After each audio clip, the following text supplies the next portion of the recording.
நீலக்கடலின் அலைமேல் சூரியன் மிதக்கிறானா என்ன? இல்லை, சூரியன் இல்லை, சின்னஞ்சிறு குழந்தை அது. பலகையிலே சேர்த்து பீதாம்பரத்தினால் கட்டப்பட்டிருக்கிறது. அக்குழந்தையின் முகத்திலே எவ்வளவு பிரகாசம், அத்தனை தேஜஸ்! ஆனால் குழந்தைக்கு உயிர் இருக்கிறதா? ஒருவேளை... ஆஹா, இருக்கிறது, உயிர் இருக்கிறது.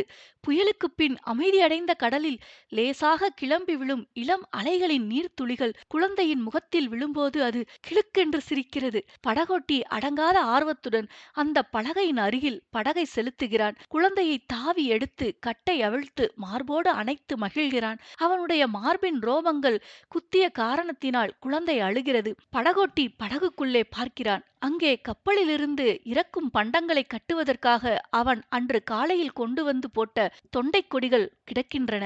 அக்கொடிகளை இலைகளோடு ஒன்று சேர்த்து குவித்து படுக்கையாக அமைக்கிறான். கொடிகளின் துணியிலிருந்து இளம் தளிர்களை பீத்து எடுத்து மேலே தூவி பரப்புகிறான். அந்த இளம் தளிர் படுக்கையின் மீது குழந்தையை கிடத்துகிறான். குழந்தை படகோட்டியை பார்த்து குறுநகை புரிகிறது. படகு கரையை நோக்கி விரைந்து செல்கிறது. கரையை நெருங்கும் போதே படகோட்டி கூச்சலிட்டு குதூகலிப்பதைக் கண்டு அந்த படகில் ஏதோ விசேஷம் இருக்கிறது என்று கரையில் நின்றவர்கள் அறிந்து கொள்ளுகிறார்கள். படகு கரையோரத்தை அடைகிறது.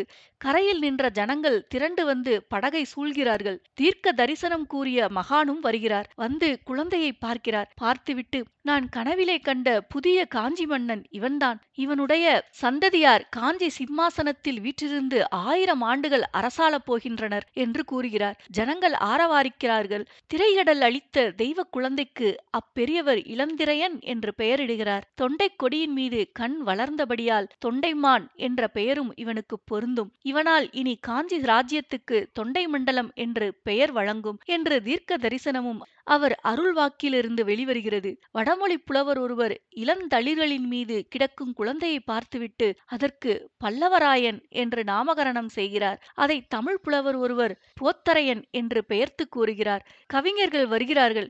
கடல் தந்த குழந்தையை பற்றி அழகான கற்பனைகளுடன் கவிதைகள் புனைகிறார்கள்.